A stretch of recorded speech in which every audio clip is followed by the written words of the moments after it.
So, who wants to play a game? If you said, no, Sam, I don't want to play a game, tough. It's my show, and it's my rules. And the game is this. All put your hands in the air, I'm serious, let's do it. And we ask the question, who thinks that Triple H is definitely in charge of WWE? And look, try and get your hand down, you can't do it, it knows. And it also knows whether wrestling is any good or any bad, because this is the finger of power, and it's time to take said fop and give the good bits an up and the bad bits a down when it comes to WWE SmackDown. And if you like your surprises, you're about to get a big one. Sounded terrible, did not mean it like that.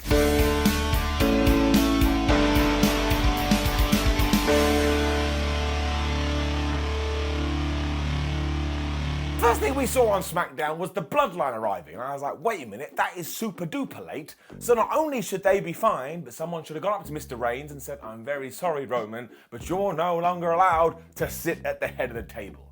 And then he would have killed him, but your actions must have responsibility consequences. Kind of interestingly too, we then went on to all the stuff with Happy Corbin and Pat McAfee, because Pat was on commentary and he was like, oh man, roll the footage, and he did indeed to start announce over the highlights from SummerSlam. Now, not only was this really entertaining, because Pat McAfee is great, but we went to the back, Baron Corbin was watching this on TV, and he was like, well, what the flub is this? It's bullshit. He also heard some people laughing, so he turned to said individuals, and one of these was Ricochet. Now, because it is professional wrestling, this led to Corbin versus Rick in a match, and if you can believe it, I can't, look at me, Ricochet won. And this made me so happy for multiple reasons. I mean, one, Ricochet is brilliant and he should be doing things like this. Two, Corbin is just so damn good and served as a great base. And three, to tie into the intro, it was just yet more evidence that things are a-changing and you better not rest on your laurels. I mean, I was so surprised when Ricochet got the 1, 2, 3. I went and stared out the window expecting a pig just to go flew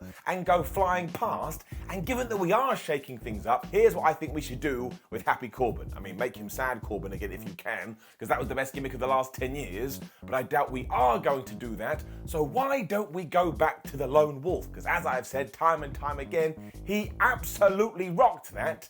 I still kind of feel when he got onto the main roster, he wasn't given a proper shot. It's got a solid 10 minutes as well, and it's how SmackDown started. And of course, the whole time, Corbin would beat up Ricochet, but then he'd look over at Pat McAfee like, man, I hate your guts, you've ruined my life. This turned out to be his undoing though, because eventually he went to the top rope, he stared at Pat once more, Ricochet crotched him, down Corbin went, and then Ricochet hit the shooting star press. 1, 2, 3. The fans went nuts for this, as did I, because I didn't see it coming. And if you're wondering why Pat McAfee is so over, when Rick was doing all his high-flying stuff, he was all like, that's what I tried to do at SummerSlam, but it didn't really work. What a hero. And Rick also went mega babyface after this because they signed a football and kicked it into the crowd. And not only did this make you feel warm and fuzzy in your tum-tum, but it also got me very excited about what may happen with Ricochet, because I don't care who you are, he is one of the best professional wrestlers in the world. When he steps into those ropes, should probably give him a chance. And then I looked out into the sea of signs, and there was a very creative one, and a very original one, because somebody had brought a piece of paper and on it said, Simon, give me the Oscar up. Now, if you're a brand new watcher, 2 ups and downs, you're like, what's he talking about? Well, there was a good chunk of time when I felt like Oscar deserved more, and she's so damn good, I started giving her an Oscar up. I mean, this is bottom of the barrel stuff, but my friend here wanted one, so dude, you getting the Oscar up. We then got it confirmed that Ronda Rousey has been suspended after she beat a referee up at the Premium Live event when Sami Zayn went looking for the Bloodline. Now the Usos wouldn't let him into the locker room because Roman Reigns wasn't ready to see him, and of course Paul Heyman wasn't here on this evening because Brock Lesnar had F5'd him through a table. So they were like, look Us, why don't you go away for a little bit and we chat to you later. Now, I am pulling at straws here, I'm totally making it up, it's just speculation. But my gut went, this kind of feels like maybe we're about to babyface Sami and do what we did with him back in NXT. Because if you have ever seen that character, as good as he is now, and he plays a wonderful heel, He was like the greatest babyface ever in NXT to the point you were like, I will step in front of traffic for you. And that is way too much. So I'm going to put this under wait and see. And there's more of this later. We'll talk about it. So it's then time for Shinsuke Nakamura versus Ludwig Kaiser, round 3, I believe. And I appreciated this because, of course, this is a story from the old times. But we absolutely should have kept it going. Nakamura won here too. He would get an Intercontinental title shot against Gunther next week. Walter, whatever the hell we're calling him. No, it definitely is Gunther. So of course he did win. Because if you have the chance to do Shinsuke Nakamura versus Gunther on international television, why wouldn't you do it? Because as I've said time and time again, if you keep going right with the Gunther, in 2023, he should be WWE champion. Of course, Gunther tried to cast distraction, and I suppose that did work because Nakamura went for the Kinshasa, but instead Ludwig just wrecked him with this massive uppercut, and it's when Bowser's son then started to take most of the match. So of course, this is when you stroked your beard and went, I guess Shinsuke's gonna win. He did. Because after he had applied an armbar, Ludwig totally freaked out. He broke the thing, and then when he turned around, he got smashed right in the face with the running knee. Nakamura got the win, and then he stood face to face with Gunther because they are going to have this match next week. And I am excited about this because if they are given some time and if they are given some freedom, there's that magic word again, it is going to be absolute fire. Quick update with a new day as Kofi Kingston told us that Xavier Woods has been injured by the new vicious Viking Raiders, but he'll be back soon. But do not worry because on this night, he shall go and get revenge on Erik and Ivar. As a small spoiler, that's exactly what he did. And then yeah, back to all this Sami Zayn stuff, because the second part of the evening, he tried to get in the Bloodline's locker room, but Jimmy and Jay were like, no, you've got to go away. Actually, we've got an idea. Heyman is away, so why don't you take on his duties for the evening? But Zayn wasn't feeling this, and you've got to go look at the Usos' eyes. They basically screamed, we're gonna turn on you. I'm standing by it, it's my prediction. And then, well, whoops, it was always gonna happen. Well, you see, Liv Morgan, the SmackDown Women's Champion, came to the ring to cut a promo, and she got booed. And not only was everyone going, boo, boo, boo, but then they started to chant, you tapped out. Honestly, as soon as SummerSlam was over, I knew this was going to happen. You could smell it. So that's what he did say on that ups and downs. All it was going to make people do is go, well, she sucks. Ronda Rousey whooped her ass. Although fair play to Liv, she did get the microphone. She's like, yes, I agree with you. It was a pile of BS. But then she tried to justify it by going, just so you know, the only reason I did tap out is because I thought the referee had already counted 3. I was like, Morgan, that is like going, well, I only robbed the bank because the vault door was open. It's not how it works. It really did feel like it may spark this across the country, so everyone's going to boo Liv Morgan now, which is totally fine. You just have to make some changes here and there. Where Sonya Deville came out and interrupted, and she made this worse. She's basically like, man, you a crappy champion. The real problem though is that Sonya also said you shouldn't even have that title anymore. And she's correct. You can't argue with it even though she is the heel. The referee made a bad call. So this segment wasn't bad and I actually quite enjoyed it because it was a bit like a social experiment, but I do not think that this was what's meant to happen. Now it's kind of fallen off the rails a little bit, and you can always adjust to suit.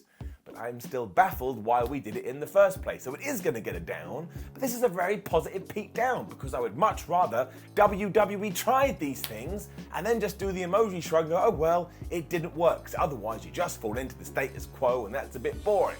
So it's still going to get a down because I do not think this is the way we should have booked Liv Morgan. But what do I know? I couldn't even keep my hair. This was also the start of a women's gauntlet though to decide who was going to be the brand new contender for the SmackDown Women's Championship. And our first match was Sonya Deville, that's why she was here, taking on Aaliyah. Liv Morgan also stayed at ringside, which is when the fans started to chant Ronda Rousey, and I was like, that really didn't work at all.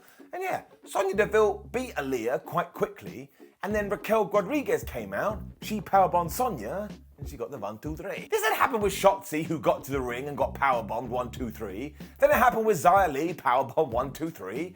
And then it happened with Natalya, powerbomb 1, 2, 3. And I was like, oh my gosh, it feels like we may be pushing Raquel Rodriguez here. But of course, because she had been through the wars, all of a sudden her knees started to give out. The highlight of all of this though was the last person then entered, and it was Shayna Baszler. So straight away we all shouted, oh my gosh, she's a submission specialist.